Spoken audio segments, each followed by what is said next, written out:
కలియుగ కల్పవృక్షాలంటే గవ్వే, వైశాఖ వనం అంటే గదే, అగో కలియుగ కల్పవృక్షాలంటే తాళ్ళయ్యా ఓ తమ్ముడారో. తాళ్ళు ఉట్టే, ఈదులు ఉట్టే, ఇప్పలు ఉట్టే, అగో మూడిటి లోపల అమృతం కలిపిండు లోకాల శంకర.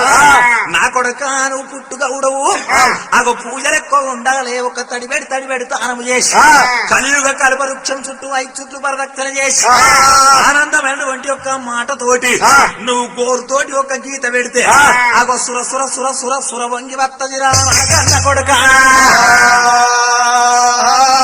సుర హమ్ముకోని నువ్వు లోకం మీద బతుకు అని శంకరుడు ఆనది కట్టు కట్టే అగో ఆదిగౌడు, అమరగౌడు, వేదగౌడు, విప్రగౌడు, పుంగమాగౌడు ఆ గౌండు ఆనందముతోటి ఎప్పుడైతే అగో ఆనందంగా తడిబెడి తానాలు చేసి అగో తానాలు చేసి చెట్ల గాడి కట్టున్నరే ఓ తల్లురాలా.